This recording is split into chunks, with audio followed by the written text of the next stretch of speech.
All right, seeing it's 5:30, we'll call to order the Tuesday, October 3rd Business Operations and Finance Committee meeting to order.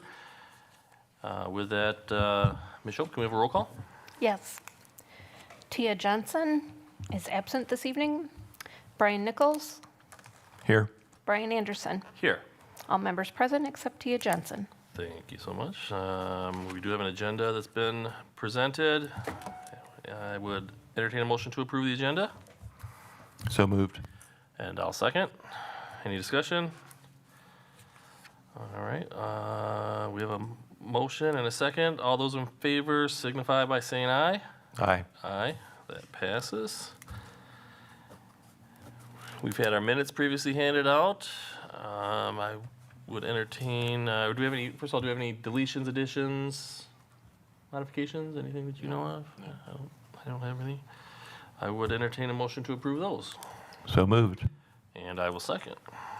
Any discussion? Hearing none, all those in favor signify by saying aye. Aye. Aye. And opposed? No, that passes unanimously.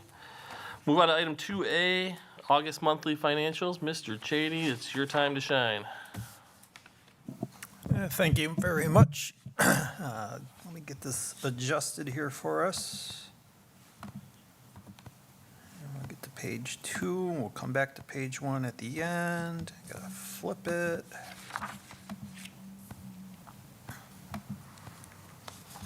See if we can make it a little bit larger yet. There we go. All right, so as is customary, we'll begin by taking a look at the revenues for our operating funds without grant revenues. So this will be looking at August of 2023.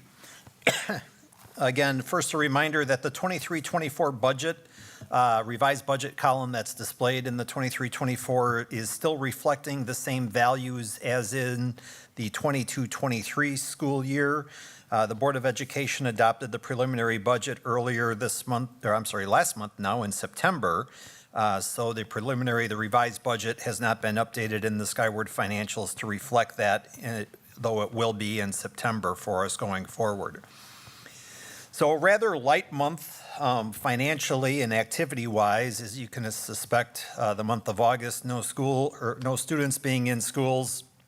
So some minor activities occurring on the revenue side, pretty typical expenditure side of the house as well. We'll start by looking at our revenues from local sources. You can see fiscal year to date activity in 23-24, just under $107,500. We dig a little bit deeper into that to try to figure out what all of that money was. And just over 81,000 of it was in interest earnings. So 80% or thereabouts is reflective of interest and interest earnings. And I would note that I believe it was in August, I think actually it was in July, that we sat down with Blackhawk Bank to review our financial accounts with them and the interest earnings that the district had with them. We adjusted that agreement so that it was prime minus 0.5%, basically doubled our interest earning opportunity. So that helped contribute to a more robust interest earnings in the month of August. So hopefully we'll see that then throughout the year ahead as well. Continuing down the revenues, really we'll take a look at the other financing sources. You can see in the 23-24 column there is an absence of a value there, whereas in 22-23 there was $222,000 and change there. We got some echo. Oh, okay, that's good. So the other financing sources from last year in 22-23, you may recall, was due to the sale or remarketing of some technology devices that the district took out a year early because of the opportunity to remarket those or sell those at a premium. Finally, the other revenues, almost $229,000 fiscal year to date here in the current year as compared to just under $21,000 in 22-23. The lion's share of those resources were the receipts for an E-rate payment that we received from essentially the U.S. government. And what E-rate is it's a federal program that provides discounts on internet and telecommunication services to eligible school districts, schools, public libraries, et cetera. That's something that the district has participated in for a number of years. There are some E-rate programs that'll discount your monthly bills, so you don't have to pay out as much each month. And then there are some E-rate programs that essentially give you a credit or a check at the end of a period of time. And that's what happened here in the month of August, where we received a sizable payment from USAC, who administers that program. And then finally, total revenues for the month in August of '23, just over $389,000, fairly comparable if you look across the row. Fiscal year to date, 22-23 in August, just under $307,000. So again, it's a pretty typical month of August, not a whole heck of a lot of revenue coming in August. And again, we'll see that in just a little bit. Before I advance to expenses, anybody have any questions with regards to the revenues? Mr. Shady, back to the E-rate payment. So is that just a matter of timing from last year, or that's a big difference? Yeah, I think it's probably more a matter of the program or what was being funded, what purchases were being funded. And sometimes those purchases, again, are done, it's kind of netted out. So the discount is applied to the monthly invoice payment, and sometimes it's annualized. And that was what happened here. Honestly, I don't know the specifics as to what the rebate was tied to. That's probably more a technology question than a business office question. Sometimes we just like to cash the check and get it in the bank. So that brings up question 2 then. So going forward, how do we budget for that? So going forward, E-rate is an annual process that we have to apply for. It's also subject to or dependent upon our free and reduced lunch and other social economic diversity needs. So that kind of varies as well. Yeah, I'm not an expert in the E-rate program. I have a cursory knowledge, but not an expert. But You know, that looks and smells, the way you describe it, like it's a grant program. The way you get rebated after you prove it out. I suppose, honestly, you probably could consider it that. It's not a grant program that in such a capacity where we have to submit claims for, like we do our other grants, Title I, flow through, et cetera. But I could certainly see your perspective that it, could be considered that, yeah. Okay. Any other questions?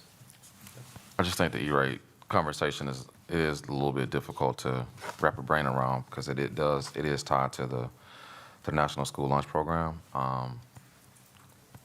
Typically, our district we do have a high, participants in our school lunch program, and so could we budget for it?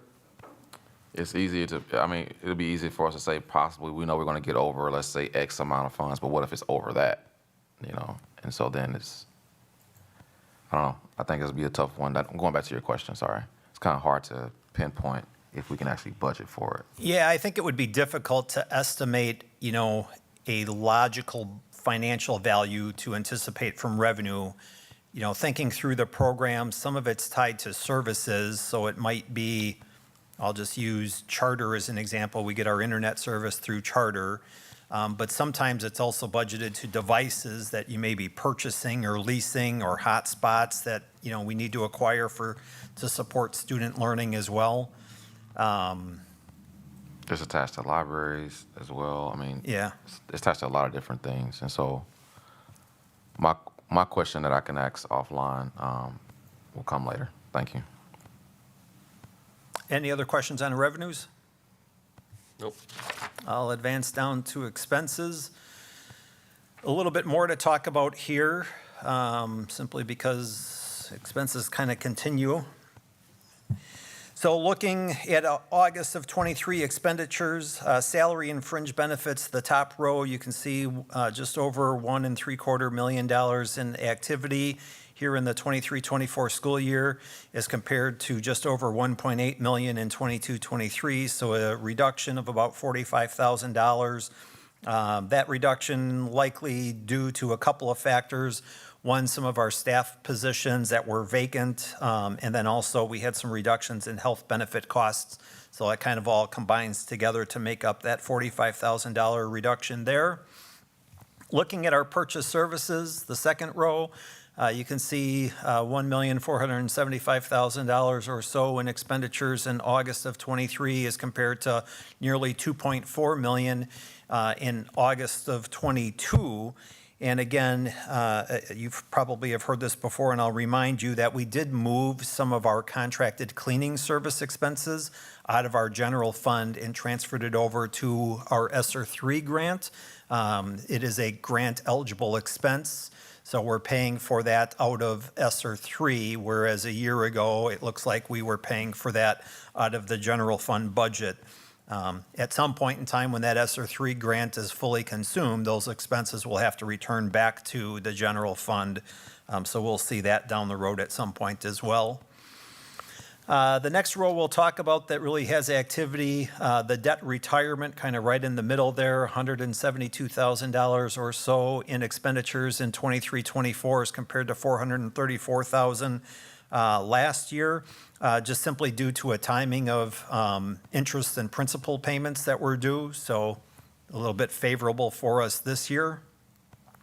And then finally, the rest of the activity there looks to be fairly nominal, but taking a look at total expenditures, just under 3.8 million in expenses in August of '23 as compared to just under $5 million in expenses in August of '22, a difference of about 1.2 million.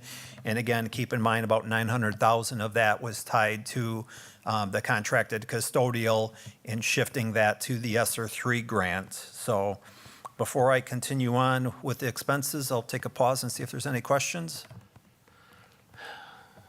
So is it just fair to say that roughly 250,000 in actual less expenses?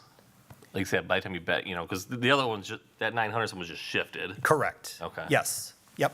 Good way to look at it. Okay. And again, of that 250,000, about 50,000 of that is going to be in salaries and benefits with open positions, reductions in health insurance costs, et cetera. Yep. Any other expenditure questions? Nope. Let me get my cursor over here. There we go. And we'll scroll down and take a quick look at the revenues for grants. And you'll see that there's no activity there in August of '23, nor was there any activity in August of '22. Really just a timing aspect of things of getting our grant claims filed with the DPI. In all honesty, the month of August is a really intense month within the business office. That's when our audit typically takes place, so all hands are kind of on deck providing details for the auditors. And thus, grant claims tend to slide a little bit into the month of September before we get those submitted. So that's the explanation as to why there's no activity there. We'll continue on and look at the expenses for the grants. And again, salaries and fringe benefits, the top row, just over $380,000 here this year as compared to $130,000 last year, so an increase of about $250,000. Obviously tied up in people, our staff, that we have charged to the grant here this year. Again, ESSER 3 is probably the best example where this is the last really full school year of the ESSER 3 funds, so we are putting staff in the grant so that we can draw down those funds and fully claim those. Taking a look at purchase services, you'll see $980,000 in expenses this year as compared to $453,000 last year. And again, this is where that contracted cleaning comes into play. And then also, we had some expenses tied to our HVAC improvement project at Beloit Memorial High School that took place over the summer. So those two added together kind of make up about that $527,000 increase in purchase services. Looking at the big picture, total expenses, $1.4 million in expenses charged to the grant this year, just over $710,000 charged to the grant last year, so an increase of about $707,000 there. Any questions that board members may have there? I'll jump back up to the top and page 1, and I got to reformat that so we can get it displayed on, there we go. So when we look at the overall activity in the month of August, again, it's a very typical month. You'll see overall revenue for all funds of just over $377,000, and overall expenses of all funds, $3,173,000, so a difference of almost $2.8 million. And again, I use this as the opportunity to emphasize the importance of maintaining an adequate fund balance, because it's months like these that we have to tap into and utilize some of those fund balance funds to meet our day-to-day cash flow obligations, when obviously we're just not receiving sufficient revenue coming in the month to cover the expenses for that month. So pretty typical. In all honesty, there's about 4 months of the year that our revenues actually exceed expenses. So just kind of point that out to you. If there's any questions on the overall summary, I'll be happy to address those. We have none. All righty. Then I'm done with that. I think there's a motion to send that to the board, and while you're doing that, I'll get to I will the second agenda item. entertain a motion to approve the financials as presented, So moved. and I will second. Any discussion? Hearing none. All those in favor signify by saying aye. Aye. Aye, and opposed? That passes unanimously. And we will move on to our information and discussion items. Under number 3, we'll start with 3A, review of board policy 185.1 regarding this committee. Let me start with this first. Sure. One of the things that we've been, having conversation with at the cabinet level is, at these committee level conversations, is reviewing the purposes of these conversations to make sure that we all, that's not necessarily on the same page, but making sure that we all are kept abreast of this conversation. Naturally, we have added some new members to the team, and we wanted to make sure that we also bring this conversation to the new members, as stated. Mr. Chady did come to me and thought that this would be a great idea to, bring to this conversation. We was thinking about doing it earlier in August, and then, everything else started happening. Here we are now, and so we still consider ourselves to be in the beginning of the school year. I had that conversation today, and that's why I didn't come in August and or September. Yeah, thank you, Dr. Garrison. Not only do we have some new committee members, but to be honest with you, I've been here 6 months, but I'm fairly new as well. Working in 3 different school districts, I've come to realize, in my past, I've come to realize that it's important to review board policies just to become familiar with them, because they are different from district to district, and some have policies on certain items and others don't. So I just thought it would be wise for us, with Board Member Nichols, Board Member Johnson, having joined the board of recent, that we review current board policy as it speaks to the Business Operations and Finance Committee. It may or may not speak to specifically how we've been operating or what we want to see in the future. So I, somewhat bring it to your attention, for consideration of any changes that may need to take place within. I actually have one I'll speak to and propose to you. I would note that there are some things that are spelled out in here that I don't believe have happened in my 6-month period of time being in the district, and prior to that, I really can't speak to it.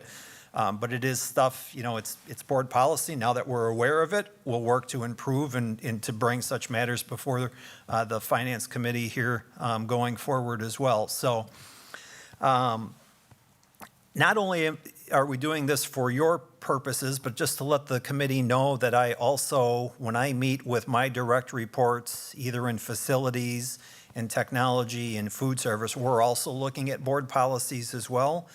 because I think it's really important for us as directors, administrators, to make sure that we're all knowledgeable about that. So again, I'm not going to read through all of it, but some of the comments that I have, I'll share with you. You know, number one talks about hearing administrative recommendations and studying the plans on the development of the budget quarterly or as often as needed. I certainly sense that that's something that the district or the business office needs to improve upon, and that's something that I've noted.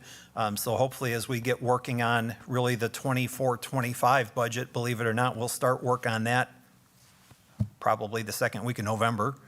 You know, we'll be bringing such matters before the committee on a more regular basis and perhaps to the board as a full as well. You know, the one thing I think that we do well on is number 2. You know, it talks about reviewing administration's revenue and expenditure reports. We just finished that. That seems to have been a staple. I'm not really sure that I necessarily like the reports that we're using. I think there's other reporting that we can do, provide a little bit more depth, but again, that's something that we'll work with the committee on. Probably we'll share with you some examples going forward in a few months of what other districts or what I've done in other districts, and just kind of look at some of the other practices to see what we're all comfortable with. You know, the one item that I look at and I think, I don't think we really do this is number 3, where it talks about quarterly, noting the outlays which have exceeded budget requests and determine at least a line item explanation for that reason of the overage. And we haven't done that in my 6-month period of time here. So certainly something that now I see, read, and if that's something that the Finance Committee expects us to maintain going forward, we'll certainly work to incorporate that along those lines as well. The one aspect, number 4, the one aspect that I guess personally reading through it, I would propose that perhaps be considered for striking would be the second sentence in that where it says, here reports from internal financial services specialists describing their functions and expertise, i.e. accounts payable, and especially as those relate to matters of the board's special interests. I would hope that if the board has interest in such matters, that of course they work through myself to get that and perhaps the director of finance. I'm not really, my past experiences, speaking for myself, I don't know that I would feel comfortable asking for business office individual staff members to appear before the board and speak to such matters. So again, that would be something that, you know, my recommendation would be that the committee could perhaps consider striking that.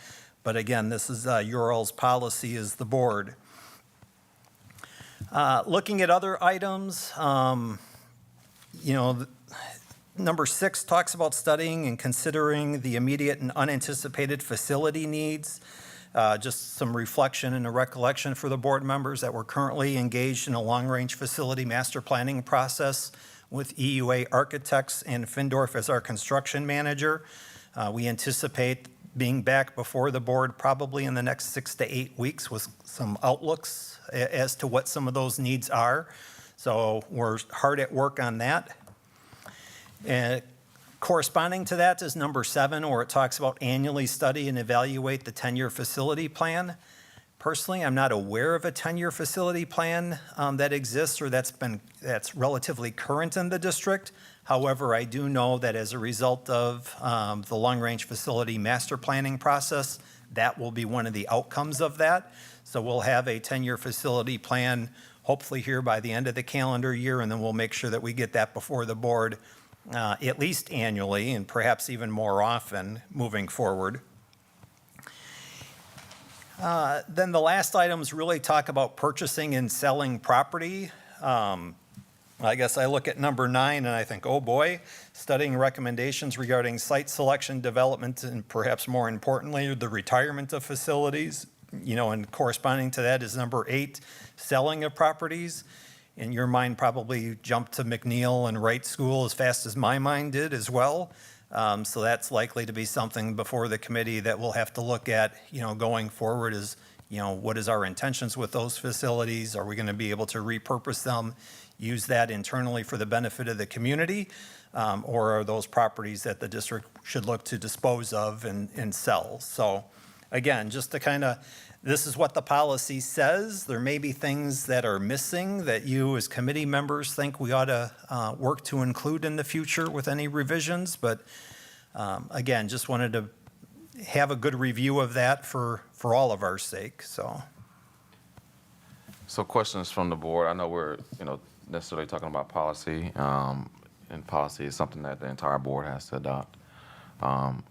One of the thoughts I did have is just going back to the 10-year facility plan. We did have some conversations about that when Luke Butts was here, around, thinking about that 10-year facilities plan. Of course, there were some conversations about our facilities plan that was supposed to be done by a different group that we had to work through. And so, of course, Mr. Chady wouldn't be aware of that part of the conversation. Mr. Nichols, maybe you probably heard me say something along those lines, but there was a facility study that was being conducted that we didn't get to finish, let's just say it like that, that we're still working through. And with that being stated, so the 10-year facilities plan is something that has been in the works, just hasn't come to fruition yet. We are, again, working on that. The bullet point number 4, I think in absence of a business director, I think some that may have been put there. For a year and a half, there have been a lot of different, and again, Mr. Chady wouldn't have known that part as well, outside of him being hired about 5 months ago. So I think that was probably put there in the absence of us not having a complete team. Under my leadership, we have been able to bring a complete team to the business area now. 3 months into my conversation, we started having a conversation with Mr. Chady, and now over the past 5 months, we've been able to complete a team for the business services department. And so I think that's probably why that was put there. I wasn't here. I always assume positive intent when I'm looking at a lot of these things, and but that is something food for thought. Any questions from the board? I'll just say, I think you're probably right on. This was last revised in June of '21, and that would kind of speak to that time when maybe there weren't all the right people in the right chairs. Right. So that makes perfect sense. I think it makes sense to have, and I can work with our policy committee to get this on their agenda to look at too. I think that makes perfect sense. Just some commentary, I think, like I said, number 2, I think we do that, right? It's that high level look. And then number 3 allows us to get a little more granular because, for example, the reports we go through today, you have a line item in a certain fund and it's off of budget by $50,000. You've got it footnoted and say here's why, and that's great. But we could have a line item on that report that varies very small, and it wouldn't warrant any footnoting. Yet you could have an item where you underspent to budget by a large amount and overspent on an unbudgeted item, and that quarterly in-depth report would Right. kind of capture that piece. Yep. So it's not just about the total number, it's how'd you get there. Yes. And those will be, I think, some common themes we'll see as we get closer to a permanent budget projection going forward. So yeah, I like finding a way to get number 3 kind of back into process. But again, I appreciate you bringing it up, and I think it definitely warrants a review by policy committee, and we'll, as a committee, we'll give some feedback to policy committee on that. Thank you. All right. We'll move on to the next one, the vaping lawsuit. What update do we have there? Sure, I'll kick us off on this one too. This also started last year. We did have some board conversations, and of course we had some committee conversations as well about the vaping conversation with the specific settlement that we were working through. They're at the point now where they believe we are at a certain settlement, and we believe that we should be able to receive about, I think it's about $33,000. Just under 32,000. Yep. $32,000. And from that lawsuit, our numbers range went all the way up to 75, but when they split up all the money, and this is what you end up getting. And so Attorneys get their share, right? attorneys get their They share. get their share, yeah. And so here's the share that they were proposing for us. It's very detailed. It goes through how they came up with the numbers and who got what. The school district of Beloit is allocated a fairly high amount in comparison to other people, but some people are getting more than us too. So it's just one of those things where you have to kind of look at and balance the two. Not much more information that I would like to share about it outside of we have to agree to it, and then of course the money comes to us. Yeah, and I can't recall, I think it was perhaps April, maybe May, that we brought a settlement proposal before the board from Jewel Labs. That was a six-figure amount, gross amount that was coming before the school district of Beloit. This is with Altria, kind of the new parent company of Philip Morris. It's Oh, I'm sorry. Yeah. You're right. The other one was with Jewel Lab. Altria, this is a separate one. My apologies. I was thinking about Jewel. Food for thought. Yep, so this is a little bit less, it's 32, or just under 32,000 in gross awards to the school district. Keep in mind that that'll be netted against attorney fees, costs, court costs, et cetera. I don't have any estimation as to how much we actually might receive. Unlike with Jewel Labs, I was able to identify the payment structure over a period of 5 years. I didn't see that in my quick review of the Altria documentation. Quite honestly, given that it's $32,000, I would venture to guess that we'll probably see an upper teens to low 20 amount actually come to the school district. And given that it's that size, maybe it'll come in just one single payment. Maybe it'll be split over 2 years. I don't know if it'll be split over the 5 years, but given that we did accept the settlement proposal from Jewel Labs and essentially absolve them of any future litigation from the school district of Beloit, it would be my recommendation that we do the same with Altria and accept that as well. So if there's any. Are we looking to wait, because I understand this is just on here for discussion, and you'll need a motion at some point to approve it like we did the Jewel one. Are we waiting until we find out the net amount, or what next step are we waiting on before you would look to?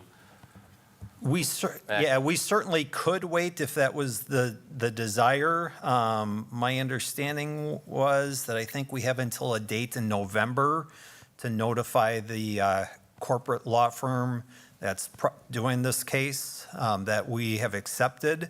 So if the board or the committee desires additional details, we can defer action, though I do believe we've got it on the board. It is on the consent. Yeah, for this evening. Okay, because it's only discussion here. I mean, I wouldn't have a problem taking action on it. I just, if you need us to, we could, but otherwise, if it's, Yeah, honestly, we put it on the consent agenda for the full school board. I guess when I did that, I don't even know if I was thinking that it needed to be advanced out of, let me look and see what I wrote.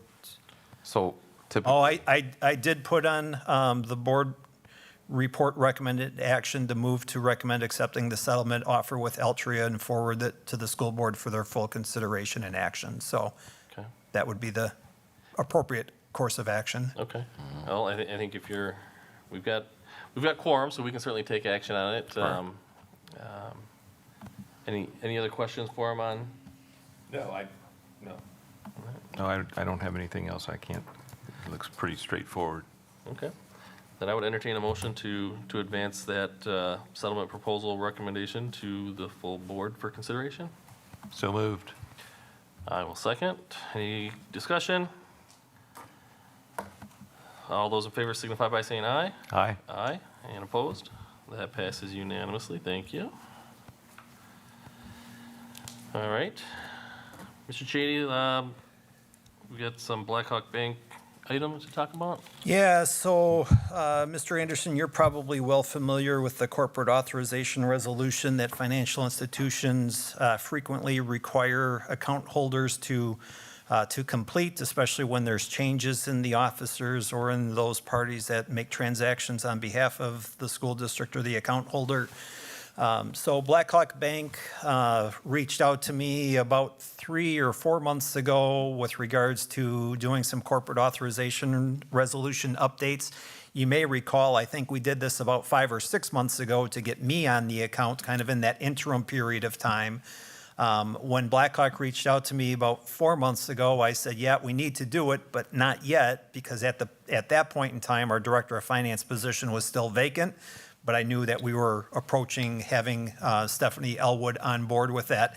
So I kind of deferred that with Blackhawk Bank. They were comfortable with that, and now that Ms. Elwood's on board as our Director of Finance, it seems appropriate that we go about updating the corporate authorization resolution with the signatures. So the people that would be authorized to sign on all 5 accounts that the school district has is Brian Anderson as Board Treasurer, Mr. Levy as Board President, Mr. Schneider as Board Clerk, myself as the Executive Director of Business Services, and then Stephanie Elwood, the Director of Finance. So Blackhawk Bank has prepared the corporate authorization resolutions with all of those names in the appropriate spots. At the time of their preparation, we weren't sure which meeting agenda we'd get this on, so you'll see if you look at the attachments that the October 3rd, 2023 date today was handwritten in by myself once I knew what agenda we would get it on. So that's kind of the update there. If there's any questions with regards to that, I'd be happy to entertain them. No questions? Would you need a motion on that one too? So this is a resolution, so it does have to go to the full board. And that's also on the consent agenda. That's also on the consent agenda. Just want to make sure I have that. That's an action item, so it's going to be an action item at the full board meeting. So we will need to, Okay, then we need a motion to get it there. that's correct. Well, Yeah, I think that would be that'd appropriate. be appropriate. I mean, Sure. technically, yes and no, but yes, that's fine. It's never going to hurt. Yep. Okay, I move that, oh, you took it away, I didn't. I move that we approve the corporate authorization signature resolutions to move to the full board. I'll second. All right, any discussion? All those in favor signify by saying aye. Aye? Aye, and opposed? All right, we'll see that one at the full meeting tonight. You want to talk about our Chromebook bids? Yeah, so the next item on the board agenda this evening is to talk about some Chromebook bids, as Committee Chair Anderson noted. Let me get myself to the right spot here. Very good. So the district has had, working with TC Networks and our technology team, we're trying to make some changes as to how the district has gone about acquiring devices and then maintaining those devices as well. So one of the challenges is that the district has made rather large purchases of devices where they might acquire like 1,500 devices in 1 year, rather substantial financial investment. It's great if you've got the resources to do it, but when you don't and all of those devices need upgrades or repairs, it becomes a little bit more challenging. So what we are doing now is we're trying to adopt and implement a phased approach where over the next number of years, we'll be essentially buying new devices for 3rd and 8th graders every year with the intention that they will retain those devices for 4 to 5 years. So 8th grade will get their devices in 8th grade and they will continue through the end of their high school career with that same device. And then 3rd graders will get their device and continue on until they reach 8th grade, and then the devices will switch. They'll get upgrades to the newer, the latest models going forward. So, you know, instead of purchasing a vast number of devices in 1 year, we'll be allocating roughly a stable budget amount from year to year to year to make such purchases going forward. Here we are in October of the 23-24 school year. And we have some issues where we've got a number of devices that are out for repair, but then we don't have replacements to give to some of our students. So we've got a number of devices that are out and we don't have students that have a device in their hands to assist with the day-to-day learning. We're substituting. We have some classroom sets that we're using to make sure that students have what they need to facilitate their daily student learning and engagement activities. But along those lines, TC Networks is suggesting that we go about purchasing 740 Chromebooks, and those will actually be distributed to our 8th graders. And instead of our 3rd graders, yes, you heard me speak about 3rd graders just a few minutes ago, TC Networks is recommending that we adopt and deploy these new Chromebooks, if approved, to current year fourth graders. So a little bit off, but there's some logic, a little bit smaller student size there as well. So TC Networks sent out bid requests to, I believe, 4 different vendor entities seeking bids. We had 3 entities respond back with similar product models. Of course, the product models from vendor to vendor weren't all quite aligned to the same. There was some disparity in the models and some of the specifications. But TC Networks is recommending that we contract with IT Savvy. Here's my quote. The IT Savvy quote that I've got displayed on the screen here has a number, so they actually quoted, I think, 3 different options. One, a Lenovo, which was at the top, row 1, a second Lenovo, row 7 and thereafter. The TC Networks recommendation is that we seek to purchase these Dell 3110 models, retail value $386.50 a piece. We need 740 of them, so our total outlay will be just over $286,000. The recommendation for the Dell was simply based upon essentially the repair needs of those were not as great as the repair needs of the Lenovo's and some of the other items that other vendors had recommended. I would also point out that IT Savvy is located out of Germantown, a suburb of Milwaukee, so they're here in state.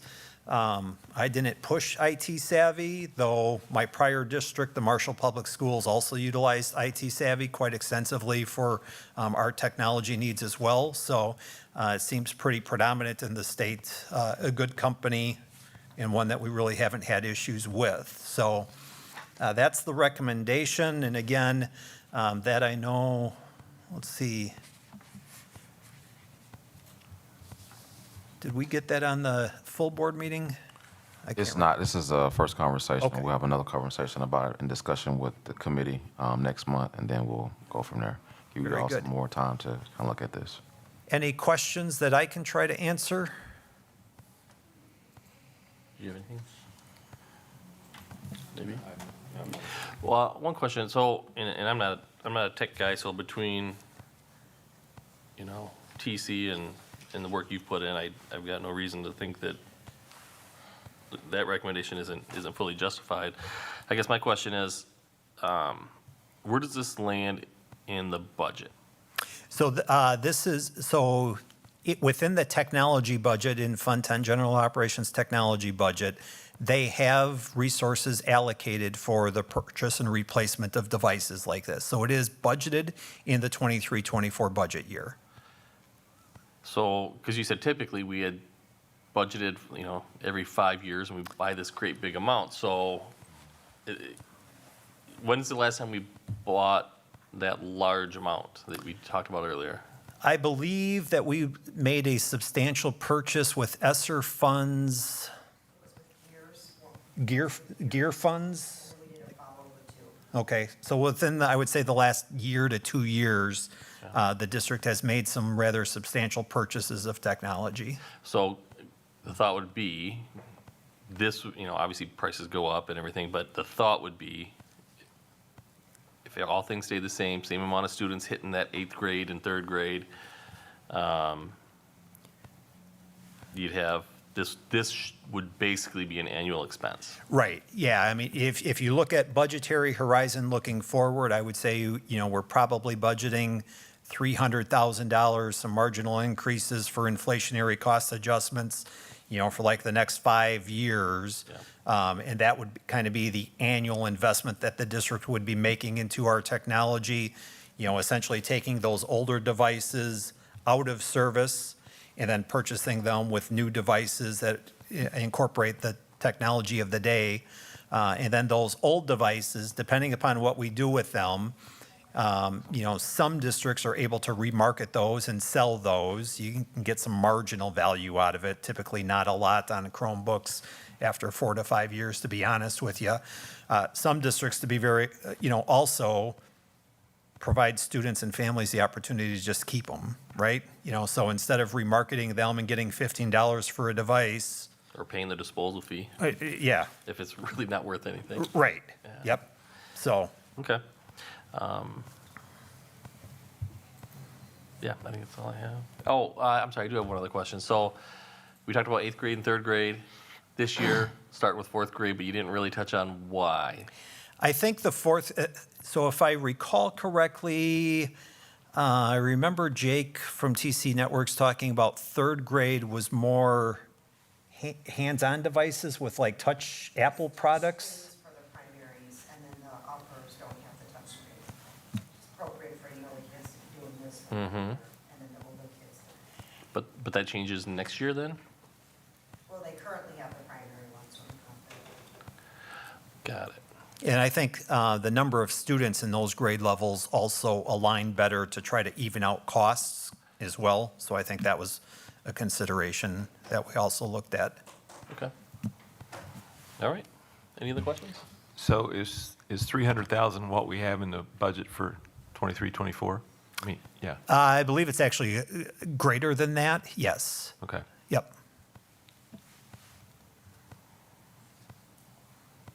Okay, there's no action on that tonight, but we'll see if we can move that forward the next time we see it. Item 3E, review upcoming key dates related to adopting the final budget and tax levy. Yeah, so I just wanted to give the committee kind of an outlook as to what's to come really over the next 4 weeks or so. As we look to establish the final 23-24 budget, the school board will need to adopt that later this month and then establish the tax levy. So again, just a reminder that there's 3 large pieces of the puzzle that really become known to the district about mid-September through mid-October timeframe. The first of which is the 3rd Friday in September pupil count. That count occurred on, the count date was September 15th, though we are provided the opportunity to count students that attended prior to the count date and after the count date if they were absent on the count date. Irregardless, the report was due to the DPI just this past Friday, the 29th of September. So we're working to incorporate those in. Just a note, many people think enrollment as part of the revenue limit, and it's not. So enrollment, when you may hear us talk about enrollment and you may hear us talk about membership, and you may think they're one and the same, but they are not. So I'd like to try to just provide a little bit of definition and some examples behind that for you. So enrollment, when you hear that term, think about students that are physically sitting in our seats in schools. So enrollment would include students that open enroll to Beloit from other school districts. They're not our resident students. They may live in the Turner or Parkview or Clinton School District or someplace else, but they're attending our schools in person, so they are enrolled within the district and we can count them. On the other hand, there's resident membership. And membership entails those students that reside within the school district of Beloit and go to a public school. Does not have to be the school district of Beloit. So we can count those students that reside here and go to Turner or go to Clinton or go to Parkview. There are resident students. On top of that, some students, like our 4K programming, are only counted for 0.6 FTE. They're not counted as a full student. That's a state thing, don't ask why. It's kind of a long explanation, I can give it to you, but we'll do that offline. So we take the number of 4K students that are resident to the school district of Beloit, multiply them by the 0.6 to get to their FTE. So again, just kind of, when you hear enrollment and membership, they're not one and the same. They're very similar, but they are different, and hopefully you have a better understanding as to those differences. The key point that I'd like to make is that within the revenue limit formula, it's actually the membership that comes into play that helps us determine how much state aid and local property tax we can receive. The other key component that becomes known on or before October 1st, the Wisconsin Department of Revenue certifies the equalized property values to the municipalities through the state. That value then is used to calculate the mill rate later in the revenue limit formula. So that third Friday in September, pupil count report is known. We now know the Department of Revenue equalized property valuation. The only large piece of the puzzle, and it's a very large piece for the school district of Beloit, is the amount of money that we're going to receive in state equalization aid. And by state statutes, the Wisconsin Department of Public Instruction must certify that to the school districts on or before October 15th. It has been the practice of the DPI over the last few years to do that on the Friday before, if the 15th happens to fall on a Saturday or Sunday. We're very well expecting to receive that on Friday, the 13th. Beginning tomorrow, I'll be attending the State School Business Officials Conference with my colleagues from throughout the state, and the DPI will be there as well. So I'm sure lots of us will be leaning on the DPI to, hey, when are we going to get it? Or they'll just be forthright and let us know. So then, after that last piece of the puzzle, so to speak, arrives on or around October 15th, then the real work begins in earnest on the 23-24 preliminary budget as we incorporate those new values or updated values into the budget itself and within the revenue limit. So at some point between October 23rd and October 31st, the board will need to hold a special meeting for two purposes, really. One, to review and approve the 23-24 budget revisions, and then adopt the final 23-24 budget. And then finally, to consider and adopt the 23-24 property tax levy. So I know that the board has a regular meeting scheduled on Tuesday, the 17th. We would not be in the position to get all of that before the board in that time. It'll take us a few more days, and to be very honest with you, my Director of Finance, Stephanie Elwood, will be on vacation returning on Monday, the 23rd. I really like to have her have eyes on it before it comes to the board as well. So I'm hoping that we can schedule a special meeting late in the week of the 23rd or early in the following week. By state statutes, the school board must act on this no later than November 1st. So it's something that's kind of timely coming up that we need to get done. After the board does those two things, there's some tax levy certifications that will need to be generated, and I'll have those done. And Mr. Schneider, since you're here as board clerk, you'll be called upon to sign those. And then it's been my past practice in districts that I serve that I hand deliver those to the municipalities. Some districts mail them. I like to personally drop them off. It provides an opportunity to make connections with my colleagues that are working in those municipalities. So that's kind of the look forward as to what's going to come before the board and all the activity over the next 4 weeks. If there's any questions, I'd be happy to address or answer those. Yes, what was the third Friday count? What was the third Friday count? Inquiring minds want to know. Sure, we're working on those numbers right now, and we still, I want to hold off on sharing that until my report with the board at the next meeting. But we gave them to the DPI? They have been reported They to have been the reported to yes, DPI, they- that's yep, correct. they were reported to the DPI on Friday, Right. the 29th. 29th. I don't believe that the DPI has made those reporting publicly available yet. They typically hold that for a week or two. To be very honest with you, most districts get it in on time, but not all. So that provides those districts that are delinquent a little bit of time to get it in, and then the DPI releases all of that information publicly.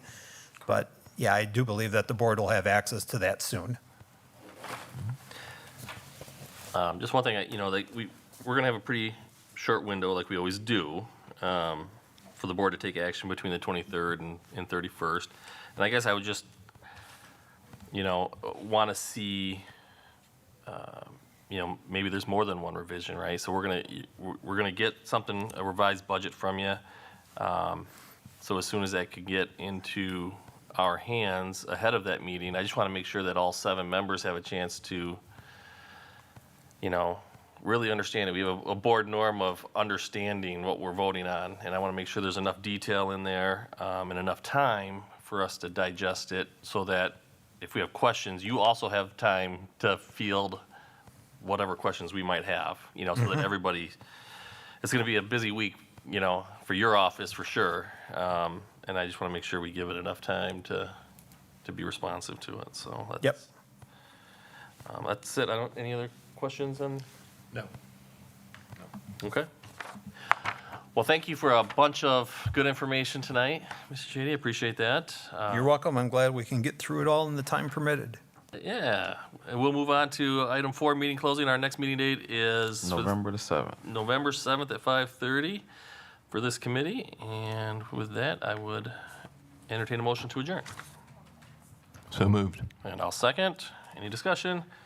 All those in favor signify by saying aye. Aye. And opposed? Aye and opposed?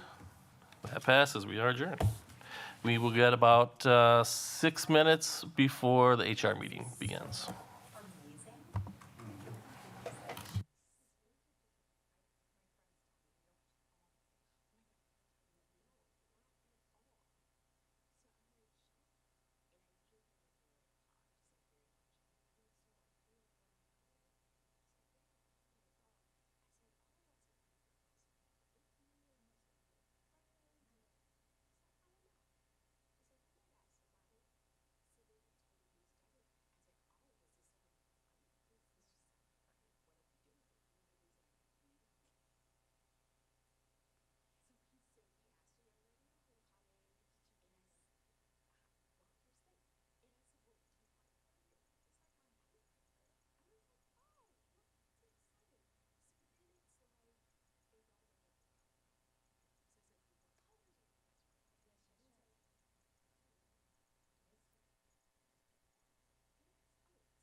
I'm just.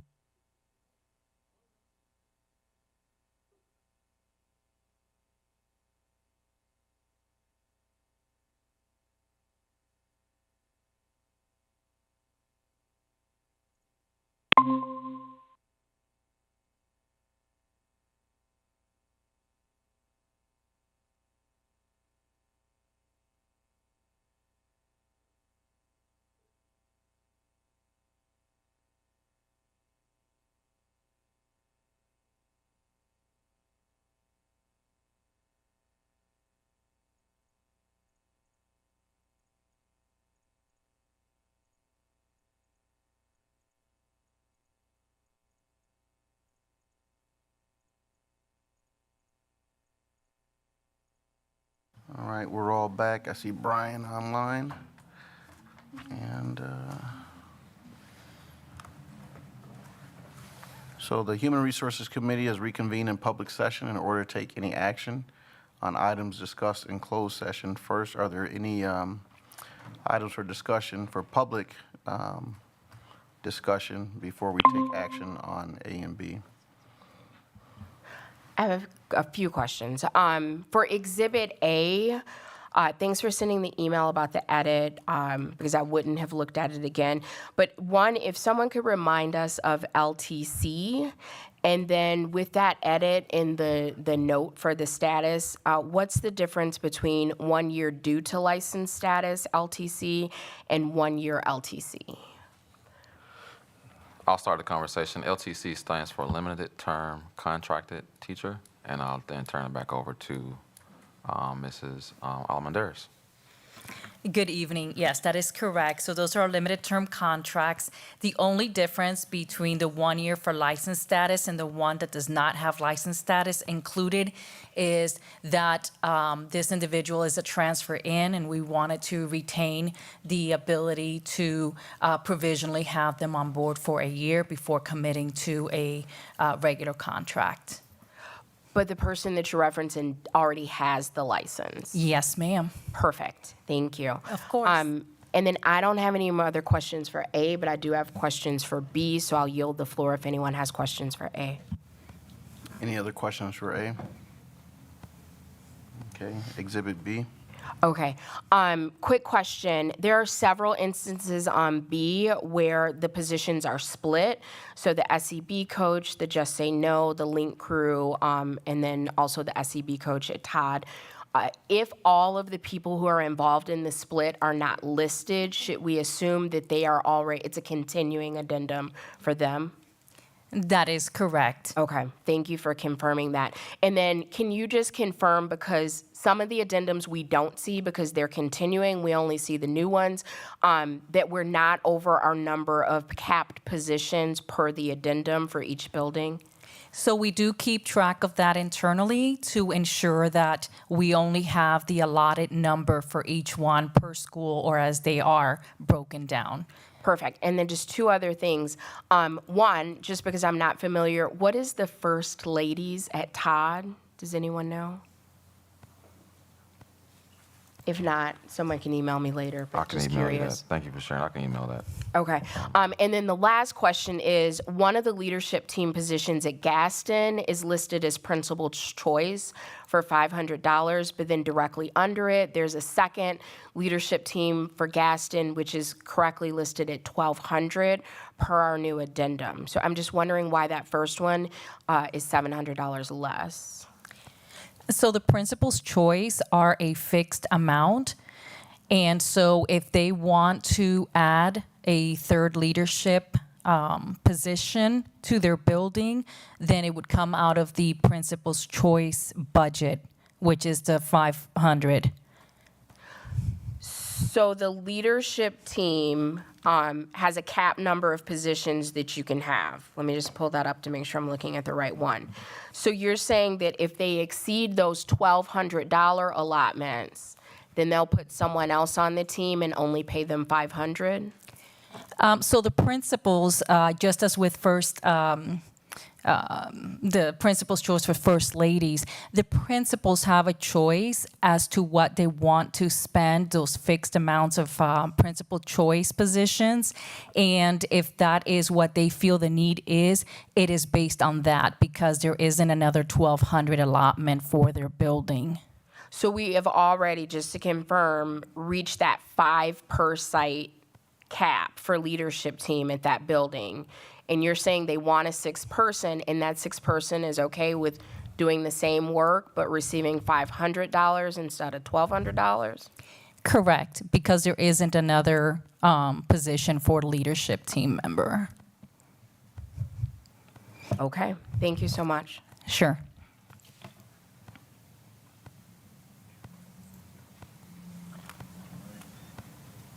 Close the wrong agenda. Give me a minute to get back. All right. Any other questions for Exhibit A or Exhibit B?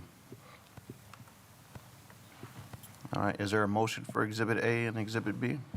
So moved. Second. It's been moved by Board Member Amy Levy, seconded by Board Member Greg Schneider. Is there any discussion? Hearing none, all those in favor signify by saying aye. Aye. Aye. Aye. Aye. Motion passes unanimously. We're on to 3A, next meeting.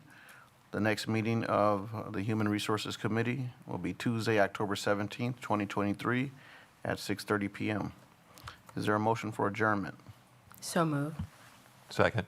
It's moved by Amy Levy, seconded by Brian Nichols to adjourn. Any discussion? Hearing none, all those in favor signify by saying aye. Aye. Aye. Aye. Aye. All right, motion passes unanimously. We are adjourned. We'll start our business meeting at 7:05. You got 1 minute. 1 minute.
Okay. All right, I'm going to call to order the October 3rd, 2023 regular board meeting at 7:05 PM. Mrs. Shope, could we have a roll call, please? Yes.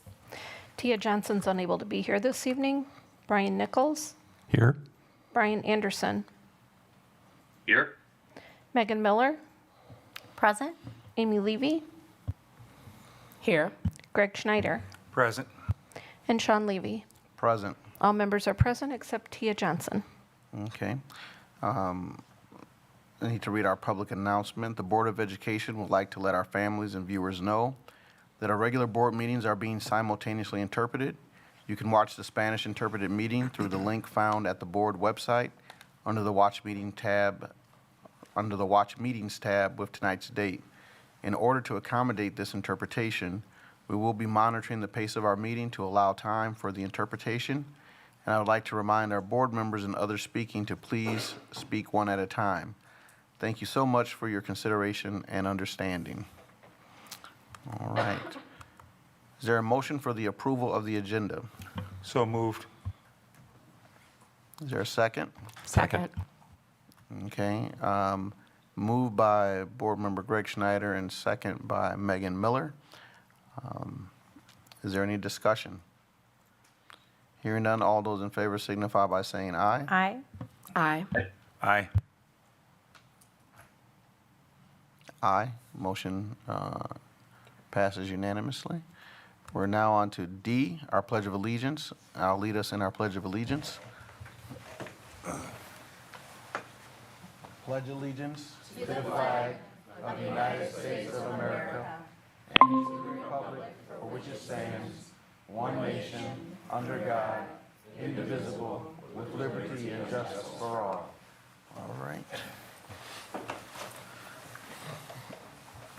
Mrs. Shope, do we have public comment? I do not have any emails, and nobody filled out a card. Okay. So we're now on to item 3A, Superintendent Board Report. So first, I would like to say thank you to everyone that's here today, and I would like to first start off with a special thank you to our school board. This is our school board appreciation week, as you can tell by the banner here when you walked into the boardroom. A lot of times we forget to say thank you to the ones who serve in public service as our officials, and from a district perspective and definitely from the district administrative perspective, I would just like to say thank you for your service, for your leadership in the school district of Beloit, serving on the board, of course, and your leadership in the community. And also just being people. You know, just thank you for coming to this conversation. A lot of times it's easy for people from the outside to say what we should be doing and what we haven't done right. But until you sit in these seats, it's always a different conversation. And so on behalf of the school district of Beloit, administration, teachers included, I would like to say, you know, a big heartfelt thank you. Thank you to all of my board members. Not saying my board members because, you know, the board members of the school district of Beloit. You all mean a lot to me, and again, not just because I sit in this seat as a superintendent and you appointed me, but I think this work is hard.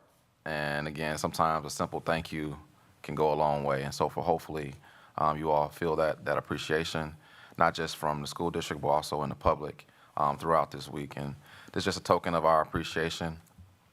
And hopefully, again, this is something that you will take with you. I would ask the crowd, if you wouldn't mind, and applauding our school board for the work that they do.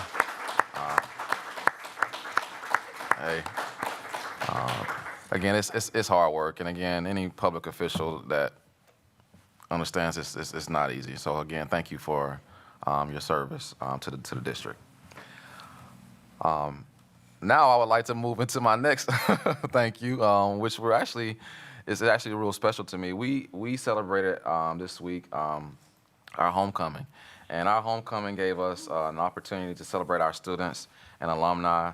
And sometimes the best PR and positive news is least expected. And in this case, over the week, we had a video that went viral, had over 250,000 vote clicks. Almost 1 million people clicked on us about as it pertains to some of the things that we did for homecoming week. It's pretty cool. Hopefully, and again, most of you may have seen it. Again, it did go viral. We did share this with CBS News, and we really want them to, because they do some fun stuff like this as well. So homecoming week was a real big success for us. We had over 1,800 plus fans come out to our football game over this past week, which it was packed left to right. I did a panorama, and you should have saw it. It was just beautiful. A panorama was like a big picture. It was just exciting to see the Purple Knights come out in support of our school district and our students throughout this week. You know, alumni also mean a lot to me. There's work that we need to do with our alumni to make sure that they feel connected to our school district as well. Alumni relations is also very important. And I was surprised to hear so many people say, I'm the class of blank, and I'm the class of blank, I'm the class of blank. And one guy pulled me over, one guy pulled me to the side and was like, you know, I'm the class of, I forget the year, but he wanted to actually be on the field at the time. And I was like, well, listen, tonight is about our kids, and I appreciate you, you know, all the work that you did for our school district. But he was so proud to be about the class of blank, and I don't know, to me it was real special. And these moments are real for me because I haven't experienced a homecoming week in the school district of Beloit. And so this excitement that I'm showing you right now is real. And so we're going to show the video real quick here of what the video that did go viral. And again, it had over 283,000 views, over 150,000 video shares, and over 17,000 people engage with love, hearts, tags, comments, and I'll just show you all the video.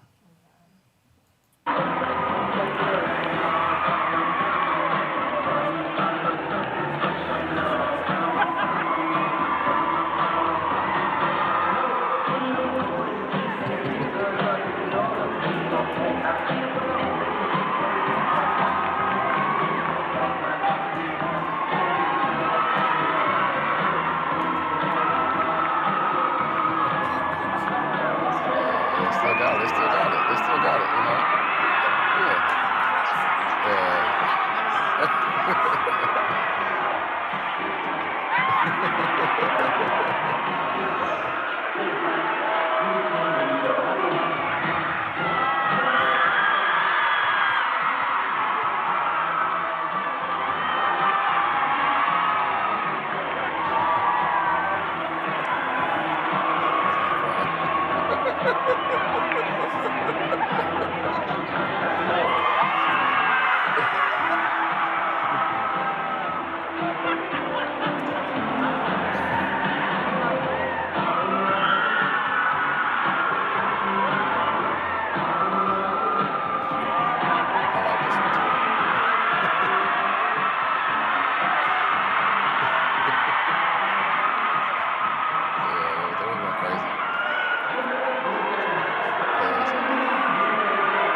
So again, homecoming week was a huge success. I mean, naturally, there's some things we want to get better at and be better at, and I just think that these opportunities for a school district is important to note.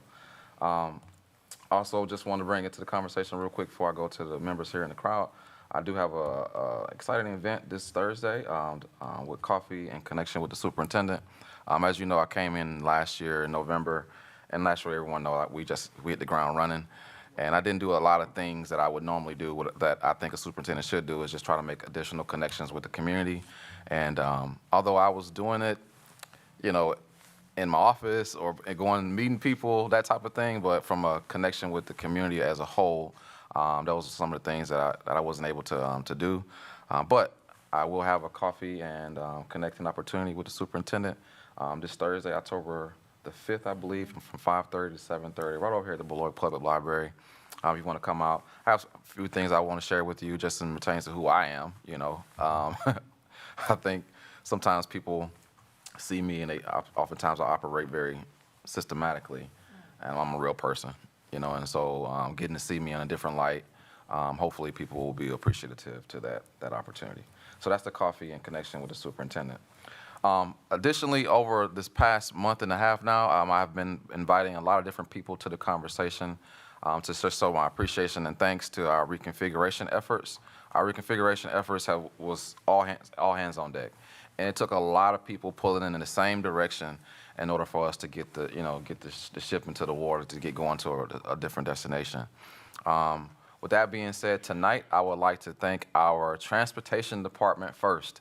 Naturally, we wanted to add this conversation to the, listen, without our transportation people really working really closely with us, we added some new routes, we added some new conversations. Of course, we know with the east side and the west side conversations that had to happen and transporting our student, those conversations happened. And again, I want to say thank you to the Durham School Bus Service for providing this level of appreciation from the bottom of my heart. I know it was not easy trying to find extra bus drivers. It was not easy asking people to take on extra shifts, but the Durham Bus Services did step up and show out in a way in which I believe it does garner recognition. And so without some of you all providing this service to our school district, a lot of our kids wouldn't be able to get to school. And so I want to say thank you.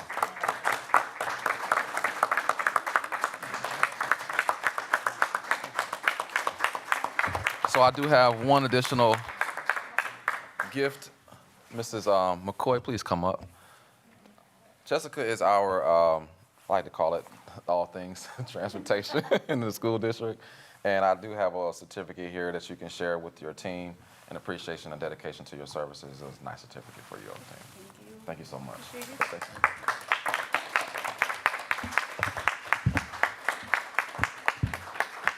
Jessica works behind the scenes, and she was like, I'm not going to have to say anything, am I? But again, thank you so much. Next next opportunity that I want to take here is to share some appreciation for our our bilingual family liaisons in the school district. And one of the things that people don't understand is when we were doing all of the registration, we had to have people help translate for us. We have a large population of students, Hispanic students in our school district, or the Latinx conversation, and we can't do all that by ourselves. And we lean on our professionals, our bilingual family liaisons, to help us with that.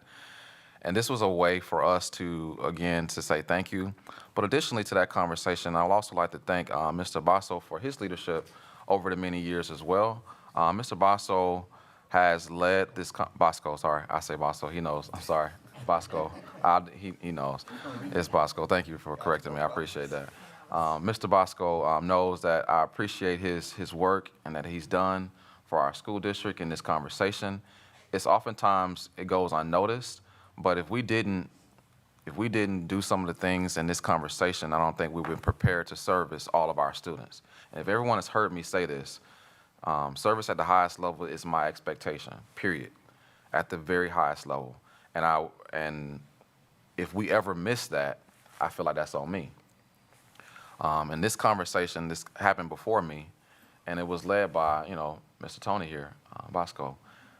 And I want to say thank you for your service and your leadership and this bilingual family liaison. I get kind of choked up because, again, sometimes people you just don't say thank you enough to the people who work behind the scenes to get this work done. And so I'd like to turn it over to Ms. Bosco to share any sentiments from the bilingual family liaisons. First of all, thank you, Dr. Garrison, and the Board of Education. Turn the mic on. Sorry about that. There you go. Thank you, Dr. Garrison, and the Board of Education for recognizing the bilingual homeschool liaisons this evening. I'd like to name them by name. Ariana Bruno, Mercedes Veramontes, Jennifer Silva, Crystal Silva, Michelle Loyo are the bilingual homeschool liaisons across our 10 buildings. Then we also have Dorala Cedarberg and Tulio Duran, who are integral in all things interpreting and translating in the school district. It's such a dynamic, committed, dedicated team in service to what Dr. Garrison was talking about, serving our Spanish-speaking families, but even wider than that, really serving all families in the school district. And they just are outstanding at their work and outstanding human beings. I'm proud to be connected with them. So thank you again for that recognition. I'm super grateful to be working with these people. They're outstanding. A list of all those names was shared with the board as well. You can see them, but again, I knew I was going to bring up Mr. Bosco to have this conversation. I also have a token of my appreciation to share with you, Mr. Bosco. For all our liaisons. Thank you so much.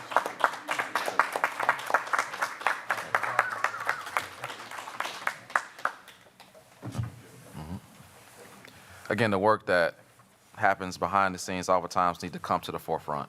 And in this case, I wanted to make sure that happened under my leadership. And so that is my update for today. I would like to now turn it to the board for any questions. I'm going to open that up to board members. Any questions for the superintendent report?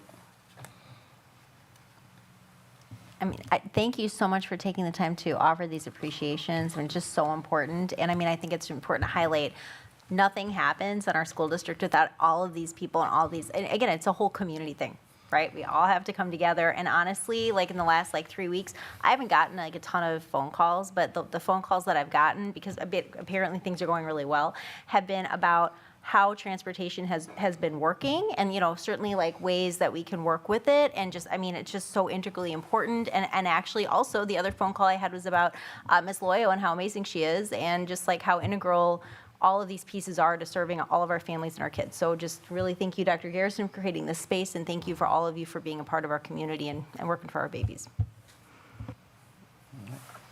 Anybody else? Okay. Just again to say thank you to Dr. Garrison. Thank you to all that were recognized this evening. So I grew up on the east side, on the west side and the east side, and I ended up living down the street from McGlenigan, but riding the bus 4th through 6th grade to Cunningham because I was doing so well at Cunningham. That's what my parents chose. School district had the option.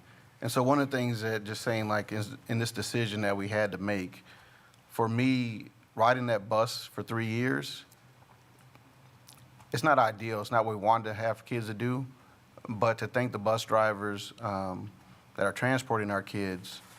But like in those 3 years when I was actually riding the bus and looking out the window and seeing all of Beloit as I traveled from the east to the west side, being a regular ed student, but seeing students with special needs that got on and off the bus, there are still a lot of lessons that can be learned by our young people about compassion and service as they're sitting on the bus. Like I said, it's not an ideal situation, but we are making those corrections. But altogether, like to our bilingual staff, as it came to preparing students and families for this year, and our drivers, it really comes down to the people that we have. And when you do the part that you have in the whole, it makes differences in ways that, you really don't understand sometimes. And just want you all to know how important you are in that work that happens so kids can read, write, find out if they're at above or below where they're at. Their parents continue to work with them, and then go on to become adults that have choices. That's really what we're working for in the district, and you are a big part of that. So we want to say thank you. And one additional note to my report. I know that there was communication that was sent out to the broader community as it pertains to a situation that happened on the football field. Just, from a privacy perspective, I would like everyone to know that student is on the mend. And it is our hopes that he'll be joining us back to school here very shortly. But I just also want to bring note to that as well. So in addition, I'll add that I was at the football game, and one of the things that we talk about as being Beloiters is that we all know each other's cousins and children and brothers and sisters, and there's moments in time when we're all in a place, or a lot of us are in a place. A lot of us were in the place on Friday night when that happened, and sometimes, like I said, as a game happens, and it could be an injury to any kid, and sometimes for families they might feel that they're alone. But we're all in Beloit, and we were all there. We saw what happened, and as long as we are all living in this community, one of the things I like to think about is that we are all walking together in life, and we're working together in life. Even like to see Tony Bosco here get recognized. I've worked with Tony in a different capacity, but we are all walking and working together in life. And so to that young man and his family, because of the nature of our community, people are there with you. We're not in the exact space that you're at as you're dealing with the immediate concern, but to know that your community loves you and will support you and will be with you in that way. So thank you, Dr. Garrison. That concludes my report. All right, we are now on to, This is also the time that if our guests would like to leave, you can get up and leave too. All right. And again, thank you for your service. Right. Thank you all so much. Don't want you to get stuck here if you want to be somewhere else. All right. Okay. Right. All right. Yeah. Yeah. All right, we got some O2 graduates out there. I know there's a 93 and a 96 on this board too. And then there's 95, so keep that in mind. Do you see Brad? Oh, I'm back there. 95, there it is, there it is. Man, I tell you, I'm getting older. We get the right agenda here. So we're now at committee and other board reports. We start with Business Operations and Finance Committee, Teaching, Learning, Equity, and Pupil Service, Governance Committee, Legislative Update, and Policy Committee. I'll jump in with the business committee meeting. We met earlier today. Typical monthly financial review. A couple items you'll see on the consent agenda tonight regarding some technology use. And key thing, kind of going over some key dates that we're going to run into as we get continue to work through the budget process. So a lot of focus on timing and making sure we have time to address any questions that we have as a board. So hopefully we're going to work real hard to make sure everybody has the information they need to make the decisions that they feel right about. So that's it. Okay, thank you. Teaching, Learning, Equity, and Pupil Services. Hi, so we didn't meet, but I'm going to take a liberty here to just recognize the best part, I selfishly am going to say, of the meeting, which is about our kids. So we all just a moment ago recognized people in our community who are using their time, talents, and energies to support our kids and how meaningful that is. And so I just want to take a moment, and if board members will join me. First of all, I'm super embarrassed by attention and thanks. So I want to turn the attention to our kids who made these beautiful cards, and this is amazingness. Hang on a second, let me just show you. Our kids are so talented, and I love that they got to so they're participating in this greater community, and what a great way to civically engage. And dude, this one, hold up, this one's got a pop up. Look at that. Innovation, I love this. So just coming down and sitting down to being recognized was really kind, and it was all the feelings, right? But I just want to highlight our kids and how cool they are, and I'm going to just digress at that point. But I just wanted to take a moment to turn the attention to our kids, without whom we would not be meeting here today, right? So, but I'll look forward to giving, let's keep showing the cards because they're so cool. But we'll have a real report about the committee next week, not next week, but the next week that we meet. And thank you so much to our teachers and our paras and staff who gave the kids the opportunity to show off their beautiful handwriting and their creativity and to civically engage. Thank you so much. And I'll do a legislative update next time as well. Thanks. The Governance Committee did not meet in September. In lieu of that meeting, we did have a special board meeting where we began to exchange our proposals with the BEA, which also covers some of those items in the Governance Committee, but we will be meeting in October, and that is the report. Legislative update, which you mentioned, and then Policy Committee. Policy Committee will meet tomorrow, October 4th at 5:30, so please plan to join us. Okay, we're now on to the consent agenda. There is no separate discussion of items unless a board member so requests, in which event the items will be removed from the general order of business and considered in their normal sequence on the agenda. Is there anyone who desires to remove anything from the consent agenda? Item B, please. Okay. Anybody else? Any other items? Okay. Is there a motion for the approval of the agenda minus item B? So moved. Second? It's been moved by Amy Levy, seconded by Megan Miller to approve the consent agenda minus item B. All those in favor signify by saying aye. Aye. Aye. Aye. Aye. Motion passes unanimously. Item B, Board Member Levy. Thank you. So just a few quick questions that are interconnected. The first is, thank you for providing the information. It listed the gross award is $31,910, but that's the gross award. Do we have any estimates on the net amount minus attorney fees and costs? I can answer that question. At the current time, we do not have the net amount for, as it pertains to attorney fees and other fees that may come. So right now, this is the number that was shared with us. And then again, a couple other questions that kind of overlap is one, who is paying the attorney fees? Is that every district that's involved has a portion? Is that all, I think it's all Altria.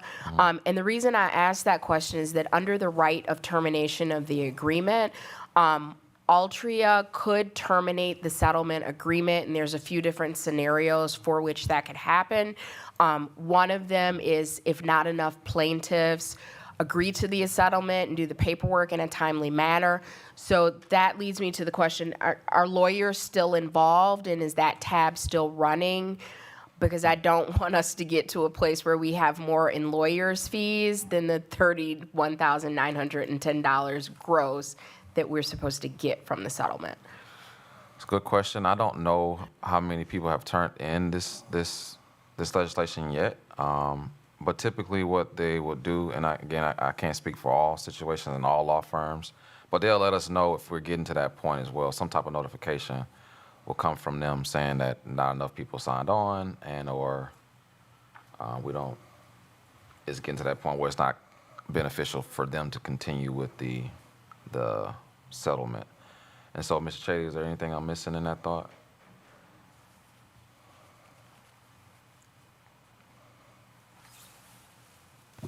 No, I don't think so. I mean, this is a national, kind of a class action type suit.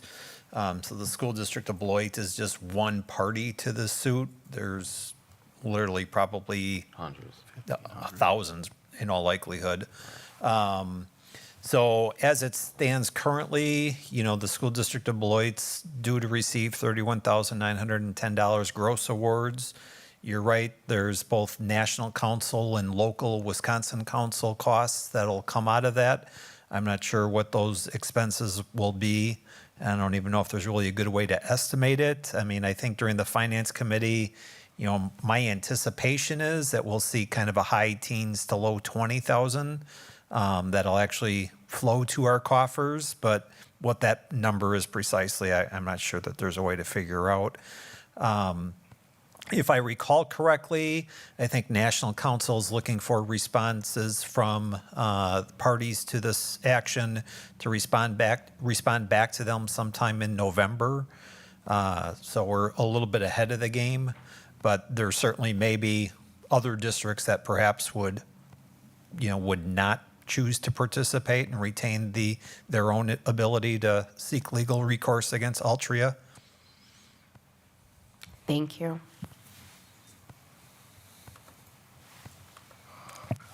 All right. Is there a motion for item B? I move to approve item B, the vaping lawsuit settlement proposal with Altria. Second. All right. Motion by Amy Levy, seconded by Brian Nichols. All those in favor signify by saying aye. Aye. Aye. Aye. Aye. The motion passes. I guess there was no discussion. All right, so we are now done with our consent agenda. We're on to item 6A, Blackhawk Bank Corporate Authorization Resolution. And so I'll kick us off with this one as well. This is a resolution that has to be, brought to the board and voted on as it pertains to who's going to be on our bank account or who can administer, I hate to say administer funds, but who can have access to the funds to be administered for our school district. This did change when we brought on Mr. Shady to the conversation. It was brought to us a little earlier, maybe in April or in May, to get this resolution approved. But we was also in the same time in the process of bringing on a finance director as well. And so that now that Ms. Elwood is on board, we believe we have everybody that needs to be on the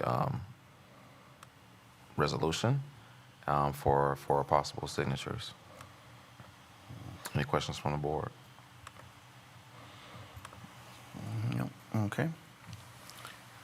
No questions? All right, is there a motion? So moved. Second? Okay. It's been moved by Board Member Greg Schneider, seconded by Board Member Megan Miller for the Black Hawk Bank Corporate Authorization Resolution. All those in favor, is there any discussion? All those in favor signify by saying aye. Aye.